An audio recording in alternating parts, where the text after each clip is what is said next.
Hi and welcome to Womenpreneur Asia. This is episode 2 of a special 2-part episode with Maaike Doyer of Epic Angels, a Singapore-based angel network. We are doing this special episode in conjunction with International Women's Day. In our previous episode, we talked about getting funded if you're a female startup founder in Asia. In this episode, we continue the conversation about the other side of the coin. What does it take to become an angel investor? Enjoy today's conversation with Maaike Doyer. So now, Maaike, let's switch gears a little bit. Let's talk about the other side, which I think the other side is also as interesting as this side. So the other side is about women being investors. Yeah. Okay. So let's start with, why would a woman want to be an investor? I mean, of course, like you say, the ROI and all that, but other than that, why would a woman say that, okay, here's my money and I want to invest it in another woman's business or startup? Well, first of all, what I really believe is, I'm very big on independence. Ask my husband, he's sometimes like, really, right? He's like, sometimes I can even do it too much, he says. But I really believe in that independence as a woman. So as a woman, you need to understand finance. You need to understand your own income streams and also your own expenses and so on. And you also need to work on your future finances.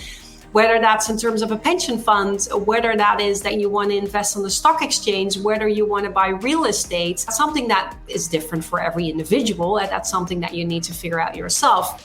But I really believe it's important for every woman to have that plan and to have that ideal scenario of like, what do I want to put my money in? Angel investing is just one of those asset groups, as it's called. So it's because in terms of investing, yes, it's all risky, but it's about diversification. And so I really believe you shouldn't put all your money in the stock exchange. You should not put all your money in a building. You should not put all your money in a startup, right? No, you have to do some asset allocation. You have to really think about that. Like, hey, I want to do X% in this and X% in that. What does that look like for you? And then for me, angel investing is one of those asset classes. To get immediately into some numbers there, as a beginning angel, don't do more than 5% of your assets into angel investing, because it is a pretty risky business, angel investing. It really is. It can get really high returns, but it can also go to zero. So the risks are bigger. So never more than 5%, definitely not in the beginning. If you're really comfortable, I know a few angels that get up to 10%. I think that's quite a lot. So that depends a little bit on your own risk profile and what you're comfortable with, of course. But that's a good indication on what you're looking at. So once you decided, like, yep, right, I have some money that fits in that bucket that I want to start investing and I want to do some asset diversification. Why are people then choosing angel investing to do so? Indeed, there's that return, but it's also the excitement to be part of this startup ecosystem. Many women that are having funds available to put in angel investing, because you need to have some extra money on your bank account, right? Otherwise you can't do angel investing. That means you earned your money somewhere. So usually they have some nice jobs, some well-paying jobs that leads to some enough income to have some excess income that you can actually invest. You don't need it all for your primary needs. So very often they work in a corporate situation. So they're like, I want to be part of that sexy startup vibe. So this brings me closer because it brings you in touch with startups. It gives you inspiration. What's going on? What are those new things that people are working on? A lot of people are also like, ooh, one day if I'm, feel good enough, maybe I'll start my own startup, because I think that's still a dream that many people have. So this is a good way of getting into the startup ecosystems, trying to understand what an investor is looking for, what it even means to be a startup. So that's a lot. And there's also the other part that I see, the third one, is about giving back. Giving back to the community in terms of knowledge and mentorship, by really helping that startup to the next level. So what you listed down is a personality of an investor. Yeah. Why would that person want to be an investor? And right now, many of your investors in Epic Angels, do they fit that profile that you just explained? Absolutely. Yes. I mean, all of our investors earn their own money, right? They're all executives or operators or however you would like to call it in that space. Yes. And do you find that they are happy? Because you say sometimes when you're working, you're in a corporate environment, but then when you're looking at mentoring and sharing your knowledge, you're entering a totally different world. Do you see many of your investors happy being in that space of mentoring, knowledge sharing, network sharing? 100%. Most of them tell me, I want to do more. I want to do more mentoring. So it's not just about the money, right? It's not just about putting in the money. No, it's being part of that ecosystem. And I mean, yes, with a financial return, that's super nice, but it's also being part of that ecosystem and being able to give back to that community and be part of that community. Does that also describe yourself, Maaike? I do, right? I mean, I've been part of the ecosystem, I think now for, since 2008? Yeah, so that's 15 years. Back in the day, with my previous company, Business Models Inc., we produced a book, Business Model Generation. And for those of you that are familiar with that, that is the book about the business model canvas, which any entrepreneur needs to know about that. We can do a full episode about that tool. So we're not doing that today, but that is the business model canvas. The business model canvas is a one-pager that helps you to understand how you are creating and delivering and capturing value for your organization. Since it is just a one-pager, I mean, I always say, please stop writing business plans. Business plans are useless. Just, by the time the ink is right, it will change again. And no business plan ever survives the first customer contact. And so that's where the business model canvas comes in. So already since the release of that book, I've been helping a lot of corporates with that, but I've also been helping a lot of startups with this. So part of accelerator programs, training all the startups that are going through the programs, mentoring. So yeah, been deep into the ecosystem for a long time already. Do they have to use the business model canvas? No, not at all. No, I've seen a handful of pitch decks, including the business model canvas, but most don't. And it's more for your own objective, for your own purposes than for the investor's purpose. Of course, when I analyze a pitch deck, automatically I fill the 9 building blocks of the business model canvas because that's just how my brain is wired after all these years. And therefore I also immediately can see, hey, I haven't seen any information about your partners, or I don't know about how you're going to do your customer relationship, right? So I immediately know where my questions need to be to get a full picture. So mentally I create it, but you don't need to send me that. So it'll be very interesting to go back into your past. I mean, I know you mentioned business model canvas, but way before that, what were you doing, Maaike? What was I doing? I am a real number person. I really am. Even as a young kid, my favorite topic in school was math. My most favorite thing to do when I got home was to do my homework in math and actually work ahead. Like I was a year ahead or so in terms of where the rest of my class was, because I just really loved doing math, right? I don't know, can't help it. One of those weird ones. So that's what I studied as well. But when I was doing that, I also quickly realized I don't want to be one of those math people that are going to be behind a laptop and coming up with super smart models, and then someone else is doing something fun with those models. I immediately saw like, no, I want to be the one doing something fun with those models, not necessarily the one creating those models. So that's when I started working. I started to work at the big 4 consultancy companies. So Arthur Andersen back in the day, says something about my age. Deloitte, PricewaterhouseCoopers, because finance is actually core of what these organizations are doing, because often in other companies, finance is back office, and I didn't want to be that. I really wanted to be in the front. So I started to work for those companies, and my last position in that corporate world was actually at PricewaterhouseCoopers, where I was in M&A, mergers and acquisitions. And so in that corporate finance space already. So that was really large multinationals acquiring each other, startups just popping up. We didn't see back then a lot of startup deals yet passing our desk. It was mainly focused on corporates, but I mean, that was just too much business plan writing. And as I said, that's completely useless. So that's when I made the shift together with one of my colleagues to Business Models Inc. to really do things in a complete different way. And so we started that company, produced a book, started in the Netherlands and then quickly expanded global because of the success of the business model Canvas. And I was the one that brought our company to the United States. So I moved to San Francisco, built the company from the ground up there. It was super fun. My husband quit his job, which I'm still super excited about that he did that, right? He just quit his job to move with me to the United States. So that was really cool, and built a company there in San Francisco and later on in New York as well. And then, after a couple of years, it was like, I can do this again in another country and another country and another country. But I was like, okay, I think it's time for a change. So I actually decided to do my exit.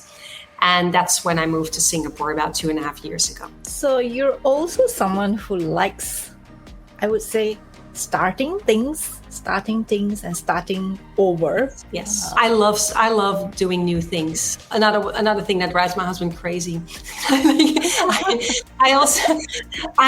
I'm always thinking in options. I'm always thinking like, hey, what else? What else is out there? And not because the current one isn't good. Like I remember when I told my family that I would be moving from San Francisco to Singapore, their first question was, why? What's wrong with San Francisco? There's absolutely nothing wrong with San Francisco. I love this place, but there's so many other cool places out there, right? There isn't one thing that is the best or anything. I mean, I've worked for over a decade at Business Models Inc. and I really brought the company, right, at a real good place with all the offices around the world. So I felt it was at a good place to say like, okay, that was a beautiful era that I've worked on this. I don't do something for just a few months, right? I really want to make sure it gets somewhere and it really is something. And then it's like, okay, what else? What else? What's new? What's next? Yeah. I find it fascinating about you that you could just uproot yourself from San Francisco and then come to Singapore and start all over. Yeah, start all over. Yeah. And start Epic Angels. Oh yeah, and the worst part is, I think even after being here for a year, I already said to my husband, what's the next country that we're going to? And he's like, we just got here, right? Why are you talking about? So I don't want to move, right? I have no plans at all moving, but still, what are those options, right? I mean, what I sneakily do, I take him for dinner and then I bring my Post-its and my pens and then I start to brainstorm with him about that. It's like, oh no, you tricked me again. No, I know it's just something that I really like doing. Yeah. Okay. But I like the question that you asked. What are the options out there? What are the places we haven't tried or seen or experienced? It really is. Every country that you move to, every country is different, and every country has pros and cons. And I don't believe that there's only one country that's best, right? I really don't believe that, and I just love to experience that. And I get really fascinated here in Singapore as well. Like one of my best friends here in Singapore is a Singaporean, and I regularly go on hikes with her. And I'm like, Kelly, tell me why, right? Like, explain to me, why are things happening the way they're happening? Because it's just so different from what I'm used to. But I just love to understand that. And it's that curiosity, I think, that I have. Does it frustrate you if things a little bit different in that aspect? Because you move from country to country. I'm sure there are many different things culturally that is very different from how it's done in the US. Well, usually it doesn't frustrate me. It actually inspires me. And I just find it fascinating to understand. Like, why is that? Why are people... I mean, there are a lot of things I don't agree with, right? Or like, I don't like that. And it's not that you like everything, but it's more, for me, it's just fascinating. Just want to understand why. Because sometimes you build certain behavior because that's just about the place that you grew up, and you build certain patterns, but you don't even know why those patterns are there. So I really like to be more aware of those and then break those patterns or try different patterns. Hey, maybe that other pattern fits you better. You don't know until you try it. And then sometimes you're like, oh, nope, that wasn't the pattern for me. Okay, good. I tried. At least now I know. And now I go back to the old pattern. Why not? Yeah. I like that too, because I have a tendency to do that as well. I'm like, yeah, let's try this. I'm curious. Let's just try this. I mean, for the sake of trying, right? I mean, if you don't like it, well, the next time we won't do that again. But if you do like it, you get to do more of it, and it's enjoyment every time you do it. Yeah. Yeah. Yeah. So let's get back to how women can be investors. Yes. Is there anything or any myths about this that you want to debunk? Well, I think the first thing is, what's the amount that you need to bring to the table and to become an investor? When I just arrived here in Asia, people were telling me that I had to invest $50,000 in one startup. No, you don't, right? That's a little bit old school, I have to say. And right now, with the current technologies, with the way you can organize finances, you can already invest with as little as $1,000 into a startup. Typically, what we see at Epic Angels, we can go as low as $1,000, but on average, we see about $5,000 that you do per startup, because $1,000 is really a small amount. And so $5,000, that's actually when you have a bit of a more decent stake, so to say. So $5,000, that makes more sense to invest that. But that means that instead of investing 50K in one startup, you can actually do 10 startups for 5K. And so that's a big myth, I would say. You don't need all that money. The other part is that some people think, oh, but I don't have time because then I need to every month be on calls with the startup, or I need to analyze their documents. No, you don't have to. If you want to, you're welcome to. But if you don't want to, you don't have to. Right? That's up to you. And some people want to be a more active investor. Some people choose to be a more passive investor. Up to you. And whatever it is that you want to do. And so I think that's another one that you quickly see. So these are the two major ones that people get confused, or at least they feel that that's the reason why they cannot become investors. Yeah, and sometimes as well, people think that they don't have knowledge. I think that that's, especially with women, another big one. Like, who am I to make that decision whether or not I want to invest here? And the fun part is that's, I think, the beauty of Epic Angels. We often have conversations with each other about the deals that are on the table at the moment. Like, hey, are we going to go in? Yes or no? And that's a conversation with women only. And immediately that conversation gets completely different, because people are less afraid to throw in their questions, to throw in their doubts. But what you also see is that secretly you have so much knowledge, even though it maybe is an industry where you don't know anything about. But it's not only about that specific industry. It's, as we said earlier, the team is super important. A cupcake test, I think that was in our previous episode where we spoke about that. It's that gut feeling that you're having with that team, with that founder. What does that tell you? That is already an important part of the conversation. Sometimes someone is like, hey, I don't know anything about the market, but I have someone that I know. Let me call that person and let me share the feedback to you, right? So people bring in their network. So maybe you don't have the knowledge yourself, but then you have someone who knows that. Perfect. We'll bring in that person. And as a collective, you will have enough knowledge to make that decision. And I like the part that you say is a collective, so that you never need to be able to say, well, I'm alone, I don't know anything about that. At least I could tap into the other knowledge of the other women. Yes. Of course, we always try to avoid group thinking, though. That can be a very dangerous one. And so we love to see our angels. Every angel makes the decision for herself. It's not that like, hey, we go in, then everyone goes in. No, for every deal, you decide whether you want to join, yes or no. Completely up to you. We also don't share. Some angels from themselves share like, I'm in. Okay, good, right? If that's what you want to share, then that's what you want to share. But we never share actively who already is in or not, right? We don't want to get there. It is an anonymous thing, and you decide whether or not you want to join this round and want to join the startup, yes or no. That's up to you. And what's a day in the life of Maaike? Running Epic Angels. Yes. What does your day consist of? So it's a lot of calls with startups. So I often schedule 30-minute calls. So it's about reviewing pitch decks. Those pitch decks, again, like takes me 2 minutes. If I'm really interested, 5 minutes to take a look. And then in those few minutes, I make the decision. Am I going to have a first call with them? Yes or no?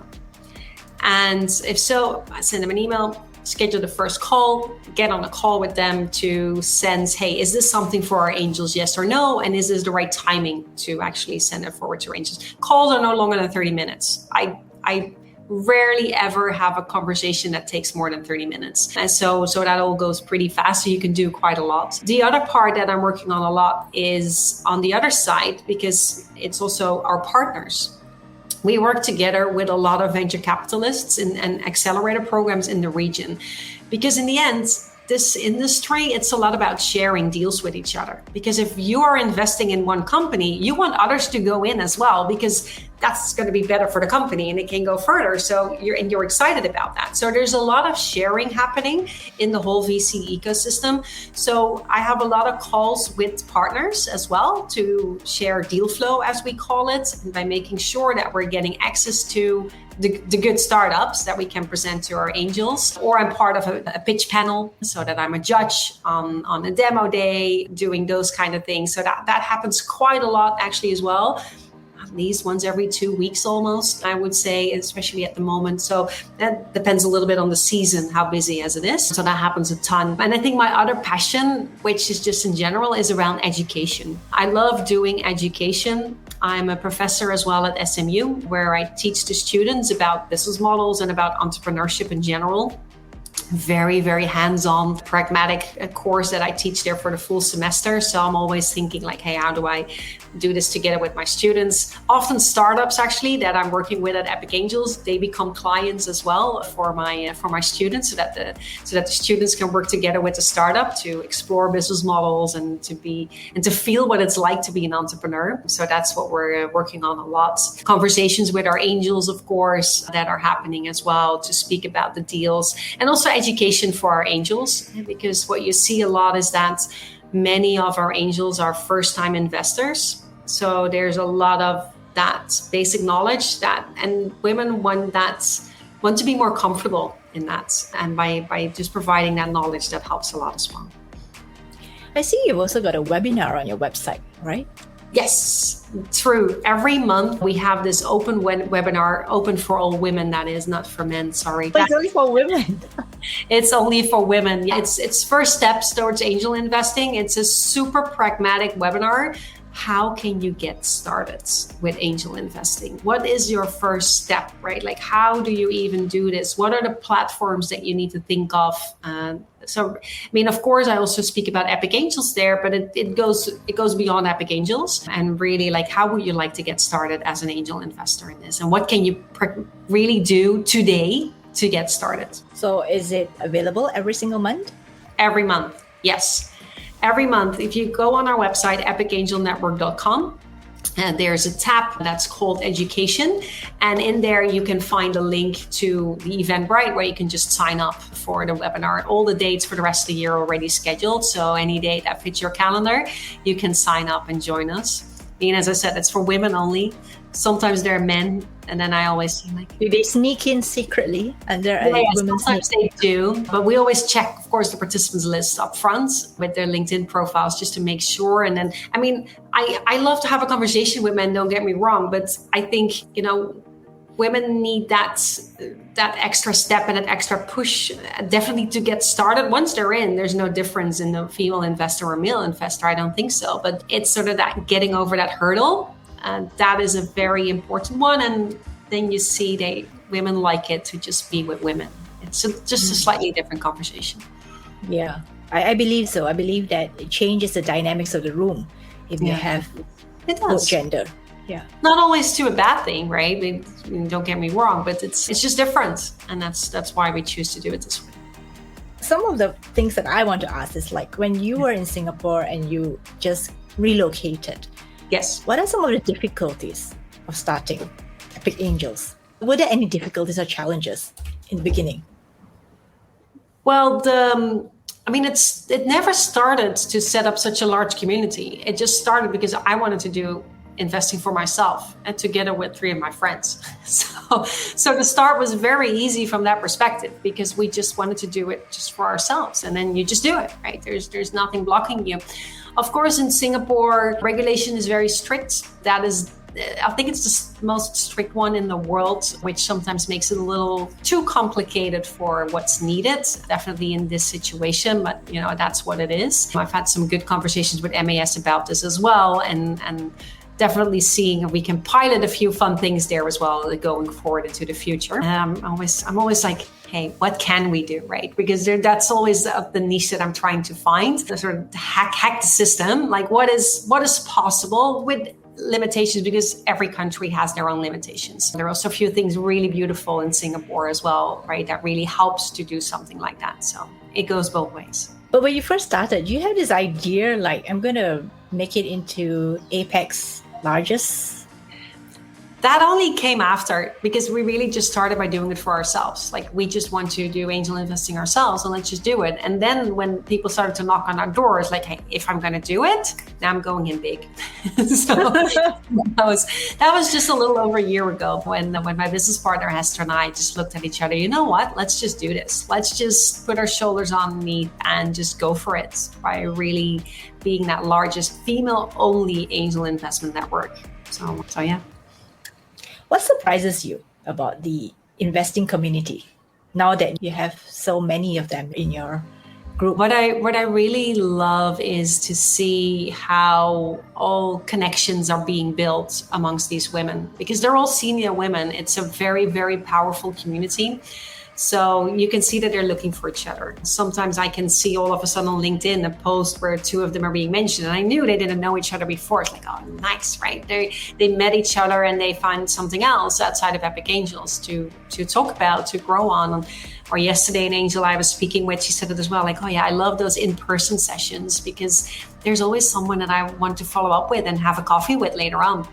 And so you're really building your whole network, even outside of investing. So that's really beautiful to see that grow. How often do you have this in-person meetups for your Epic Angel investors? Once a month. That's once a month we have a so-called monthly meeting where we discuss all the deals that are at the table. In our larger locations, like Singapore is the largest location at the moment, we have an in-person version of that as well. There's always an online version also, because our angels are literally all over the world, and all the way to the United States even. And so there's always an online version as well, but also the in-person one. I like how you're bringing together women. Yes. Different women, different countries, and doing things with a common purpose of getting women to fund more women in business. Yeah, fantastic. And now if you could turn back the clock, knowing what you know, what would you tell yourself about starting a business or starting Epic Angels? That's a real fun one. Did you ever even cross your mind that you'd be starting something like this? No. I mean, I have so many ideas always, right, about so many different things, right? That's about the thinking and options, and this one just really stuck, and I'm like, yep, it's fun. It's fun to grow, to go from 0 to 220 angels in just a little over a year. That's just a really great journey that we've been on. And so I definitely would say, like, because in the beginning I was a little scared, like, we're at 4. What happens if we add one more woman to the mix? Is that even gonna work? My objective was to find good startups for myself. Well, in hindsight, I should have done that way earlier, because it took a while from that moment that we got together, I think in March 2021, and only in December 2021, so I had just a little over a year ago, that's when we opened our doors. So definitely would have done that faster. And what are you no longer afraid of? Well, I'm just not afraid of change, and I'm not afraid of uncertainty, because I think that that's just a fact. Things will always go different than you think they will go, and that's okay. Now, that's just something, that's why I love to think in options, because there's always new options that you can work on, that you can go towards to, and that's just part of it, the change and the uncertainty, and I actually enjoy that. I definitely can see that. And what's the craziest thing you've ever done besides uprooting yourself? What's the craziest thing that I've ever done? I guess that was my wedding. This is a real fun one, because that's also like thinking in options, right? How do you get married? We ended up throwing a masquerade for our friends, and no one knew we were getting married, not even the parents.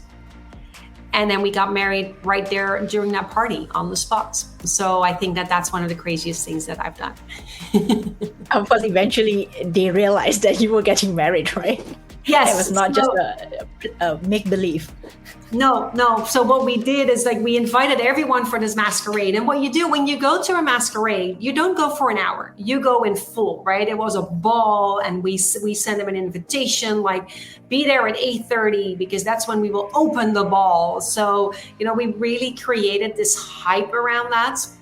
And like 150 people or so invited. So really a big party. And it was in January. We deliberately picked like one of the most boring weekends of the year. Like January is always a little bit like, right? I mean, in Asia, you have Chinese New Year coming up, but in Europe, where I was at that moment, nothing like that happens. You just had your Christmas and traditionally New Year. It's too early for winter sport. It's cold outside, schools are open again. So it's a little those boring periods. So we're like, we'll do it then because then everyone will come. They don't have anything else on their calendar. Invite them for the masquerade so they will come in full, brought that hype. And we were like fully dressed with masks and everything and big gowns and all of that. And then we made our entrance in a beautiful, the Phantom of the Opera music, so the real masquerade music coming down.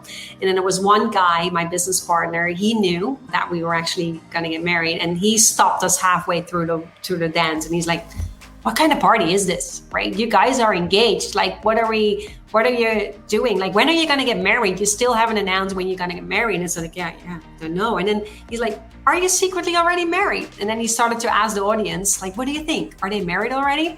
And some were like, I think they're already married. Maybe, they secretly got married before. And then he asked me, he's like, are you married? I said, no, I'm not. But hey, you got all your friends here. Why don't you get married right now? And then he started to really rally the crowd, like, let's get married. So then everyone started to scream and whatnot. And they were like, okay, we need an official. And then ta-da, of course, the official jumped out of the door behind us. And then we got married right there on the spot. And the family was super shocked, like, especially my mother-in-law, like, my son is getting married and I was not aware of this, right? But then she knows me. So she was like, okay, at least I'm part of it. So that's good. At least he was invited. Yes, at least it was invited. Yeah. So that, I think that was one of the craziest things that we've done. Yeah. What an interesting story to tell, to anyone. It's like you secretly got married. You were married with people who didn't know you were actually getting married. Yes, it was a surprise wedding. Yeah, for sure. Yeah. Pretty Definitely. Unique. I can totally recommend, by the way, because you're not having any conversations with your family about who should get invited and who not, and all that other wedding stress. You have none of that. It's just you and your future husband, your future partner. That's it, right? You just, exactly the two of you, you decide what you're doing. And then it's a big surprise. And because it is such a surprise, it's such an explosion of emotion at that moment, then you will have the best party ever because all your friends are on a super high. They just like completely unexpected witness that their good friends were getting married. So that's just an explosion of energy. So that will lead to the best party as well. And that probably would rank also as one of the most unusual, crazy stories I've heard on this podcast. I mean, people do crazy things, of course. I mean, the most crazy stuff would be like jumping out of a plane, bungee jumping, and doing all kinds of crazy things. But yours has to be kind of quite crazy, high up on the crazy list. Good. What about an unusual habit that you have or love?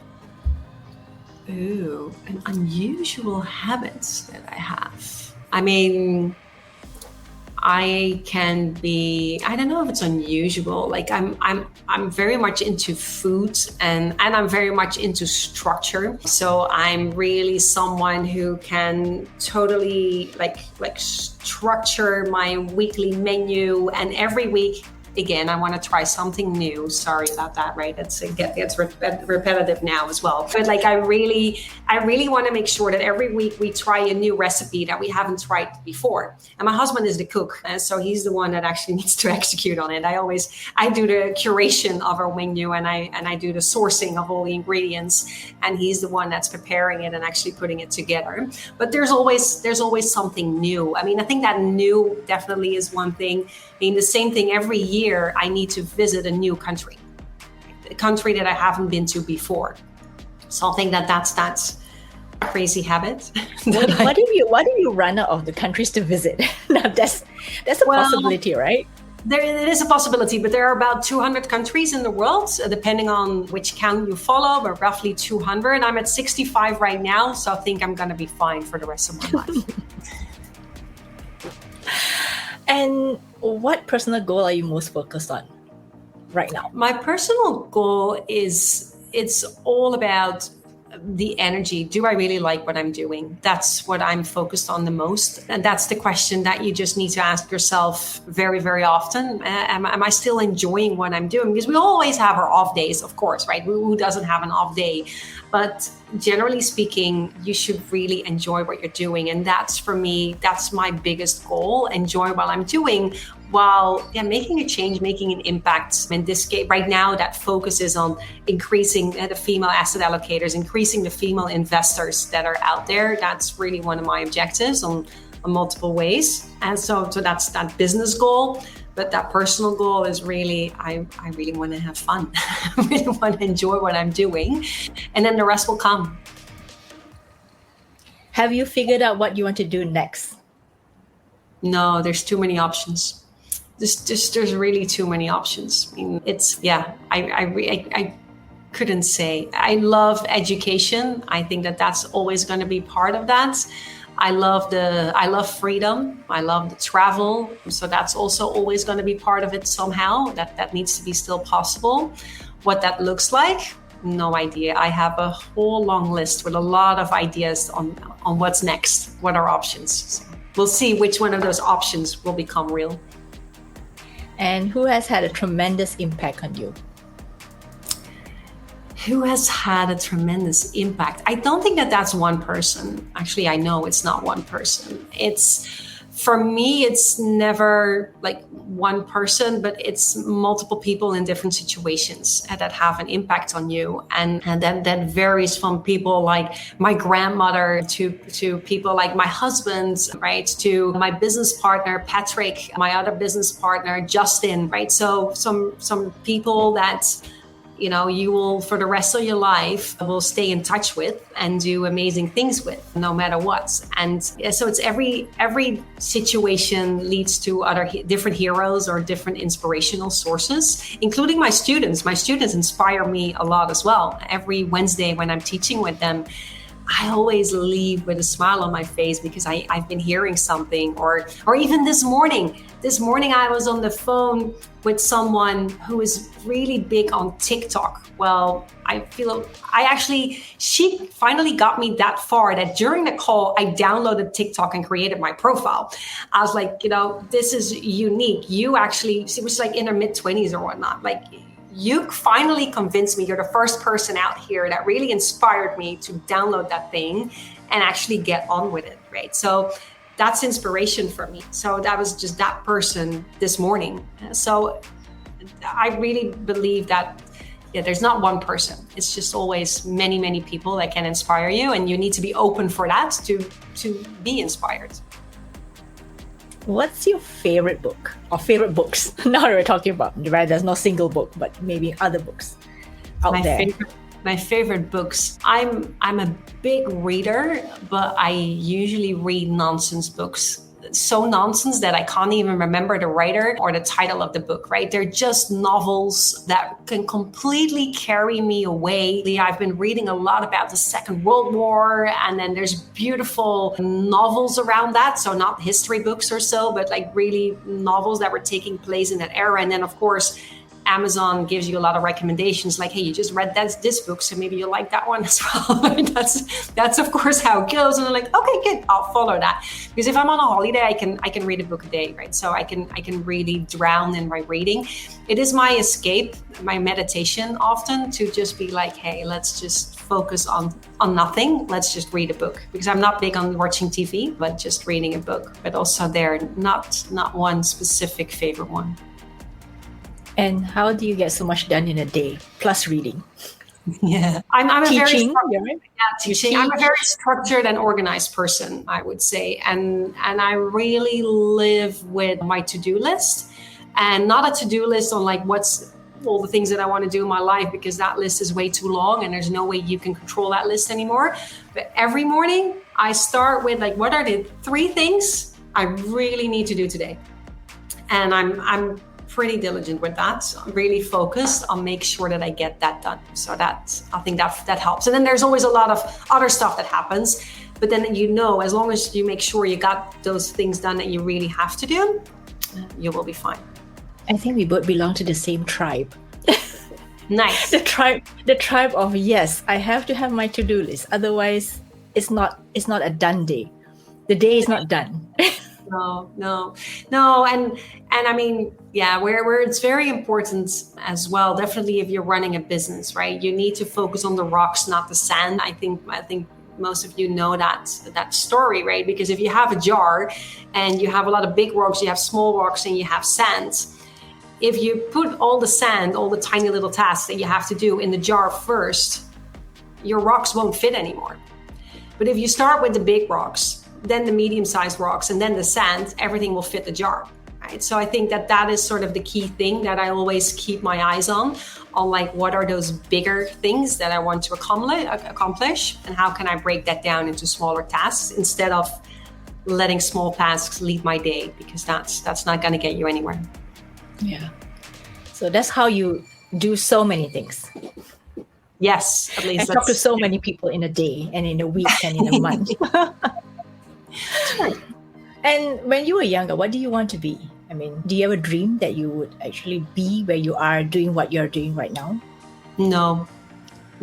I wanted to be a doctor, but I didn't even end up going to medical school. So yeah, that ends, right? So, and I mean, I love the numbers. So I knew I would do something with that. Although technically, I mean, I'm doing something with numbers, yes, as an investor, but not to the full extent, right? That I'm building spreadsheets every single day. So is there something that I should have asked you, but I didn't? I think we covered a lot during this long talk that we've been having with each other today. Maybe I have one question for you then, Krista. Okay. My turn to be asked the question. What will you need to become an angel investor?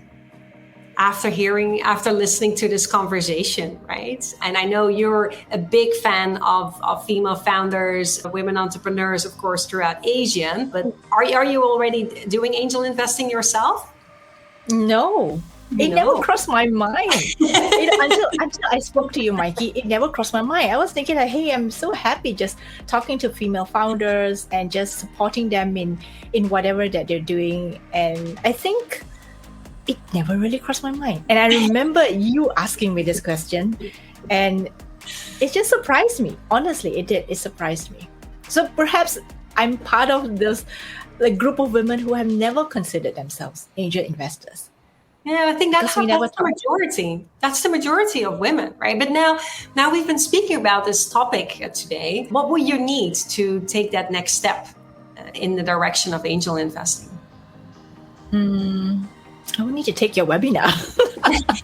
That is indeed a great starting point. You're absolutely right. Yes, that's a good starting point, because it's often, I mean, what you just said, Krista, that's what happens so often. Women just don't even consider it. You know, you're like, indeed, why not?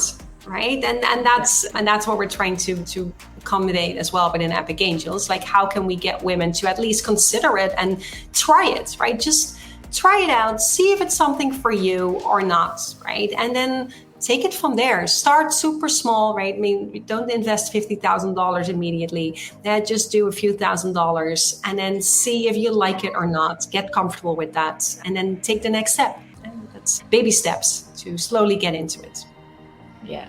Thank you for asking me that question, though, because I think that I would have never even considered that. I mean, you know, the regular kinds of investment, you always hear that in the media, people talking about it, you know, other friends talking about it. But angel investing to me sounds really distant. Mm-hmm. It sounds like something other people would do, but I'm not too sure why I never considered doing it. So thank you so much for raising that point. And so, yes, I would really think I'm going to check out your webinar and take baby steps. Baby steps, yes. Baby steps, right? And it starts, the first steps into angel investing start with education. That's really what it is about. Actually, I recommend investors as well listen to podcasts. So the Womenpreneur Asia is one of those podcasts that I recommend to angels as well to listen to, because as an investor, you also need to understand the perspective of a founder. And so the entrepreneurs that you're interviewing, Krista, that's a great source for inspiration as an investor to get started by just trying to understand the ecosystem of startups, because that's a whole new world for many people. You already got that advantage that you know a lot about that space. I feel very privileged to be able to tell their stories, because I always look for that real woman who has a good, solid business, but sometimes just doesn't get the story told. Because perhaps like me, I never thought about angel investing. She never thought of being on a podcast. She never thought of telling her story so that more people could join her and be part of her entrepreneurial journey. So thank you so much for that. So any last words, Maaike, before we end our super long podcast interview? Don't overthink investing, right? Start small, make that first step, just baby step. Don't overthink, no analysis paralysis here, because that's not going to help you. Just take that first step and slowly get comfortable. Surround yourself with the right people. Yeah. And for more information, go to your website. Go to our website, epicangelnetwork.com. You can also always check me out on LinkedIn. That's the beauty of my name, Maaike Doyer. There's only one person in the world actually with that name. So it's very easy. If you try to look me up on LinkedIn, you'll only find me. So please connect with me. Send me some messages on LinkedIn. That's always a really good way to be in touch with each other as well. Yeah, and please tell Maaike that you heard about her on Womenpreneur Asia, so that I know that I've also played my role in supporting female founders and women-owned businesses. So 100%. That's Maaike. Yeah, that's Maaike at Maaike. Absolutely. Maaike Doyer. Yeah. Okay, so thank you so much, Maaike. Thank you for a wonderful interview. And before we close, I just wanted to say that this is the longest interview I've ever done in my life. It's really long. So it's like the epic. I'm interviewing epic angels, and this is really epic, right? It's the longest I've ever spoken. I really hope we can get you back again, or maybe in follow-up seasons where you can come and talk to us about all the other women you're supporting in Asia. That's the most important thing. Oh yeah, or if some of the women founders want some pitch feedback, right? We can even do that maybe in one of your podcasts. That could be fun. Yeah, that could be fun. Hot seat. Yeah, exactly. Like hot seat. Like that. Yeah. Cool. Okay. So cool. Chris. So thank you and have a great day. Thank you. Now, what do you think of today's episode? And have you listened to the first part? In the first part of this two-parter episode, which we created for International Women's Day, Maaike talked about how you as a female startup founder can get funded, when you should consider funding, and how you should approach investors in terms of your pitch deck. I love how she advised that you should start with an investor you don't want, because that's critical to your business success. She also shared about the cupcake test in the first part of the first episode, which just translates into, do I really want to be in business with you? So next Friday, we are back to regular programming, which means we will feature every single week a story of an Asian woman entrepreneur. I must say that season 6 is filled with so much wisdom and truly interesting and authentic stories. I send an email out when a new episode airs, so if you want to be alerted, sign up for my email at womenpreneurasia.com. And of course, if you want to check out all the show notes, do remember to go to the website as well. Thank you for listening, and I will see you next Friday.